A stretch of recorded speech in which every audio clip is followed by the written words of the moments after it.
arena, mentre els bracers rebramen pena jornals de fam. Si voleu èpica, no la busqueu en cavallers d'oscura ètica. La trobareu en els obrers i els llauradors, sempre capaços d'eixir avant, malgrat dolors, amos voraços i esforç constant. I sobretot, en la fatiga que fan les dones per tal que tot a les llars siga d'hores més bones, amb un coratge per sobreviure a un temps salvatge i per somriure quan tot pareix que els escarneix. D'una família més que nombrosa, de prop de Llíria, un fill pateix la febre grossa que el consumeix. Consol, té el fill de 15 mesos en greu perill. Pateix abscessos que li mortifiquen i no s'expliquen. O sí, la fam és la raó primera i dura de tant de clam, una presó que el desfigura.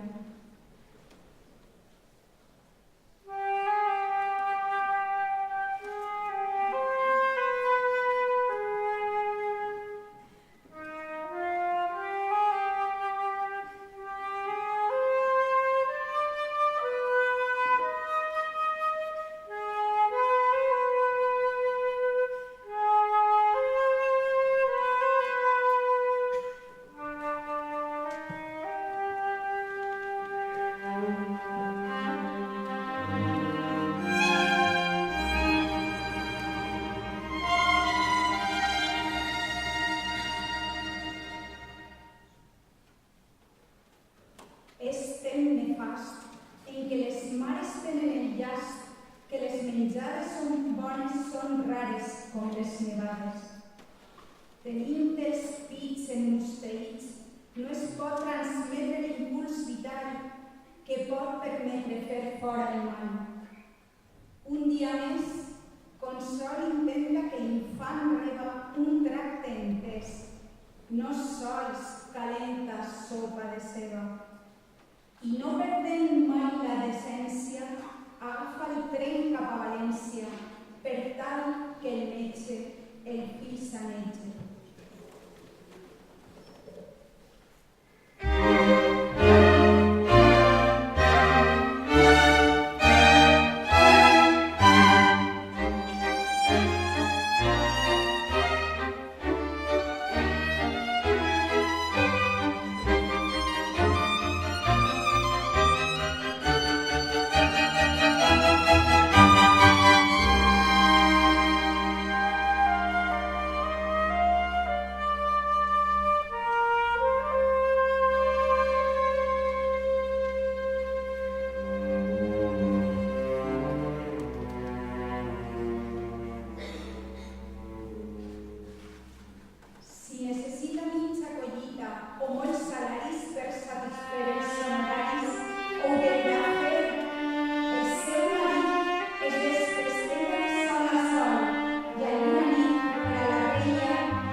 puja al cel. És la dissort més forta i greu d'un ser vivent, quan impotent la mare veu que el fill és mort.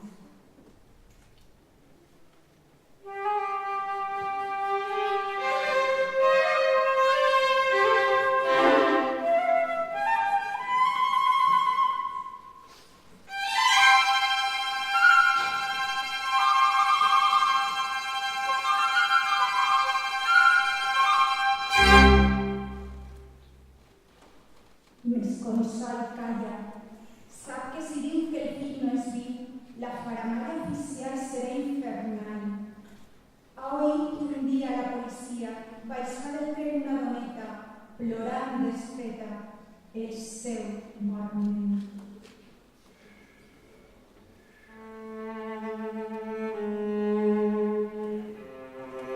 Amb la neboda de 13 anys s'aguanta tota la mar de plans que de ple el fill ja envaït. Deu reprimir el crit de mare, aconseguir que el tren no pare, que el camí passa per vindre a casa. Amb el cosset net en braços es compromet que serà forta, seguint els passos de la gent d'Horta. Quan ja estigueu a l'estació del poble seu, l'emoció encara frena, rere la vena. Amb el fill tès en els seus braços, pront a m'emprès amb veus tenaços, el més dolgut recorregut. Sols quan per fi a casa el deixa, esclata en plor, crida que es queixa, un os lleoní i ratlla el cor. Pront els veïns amb els parents han acudit, que en temps roïns a tots els sents com un sol crit. La solidària fraternitat tan necessària en tal estat es fa sentir en un sostre. Fan la lleida de veure estima, on s'esbrina la part més bella dels sentiments entre les gens. És el honor que consolta, el vincle fort d'aquells que el vean rodegat sempre de gran.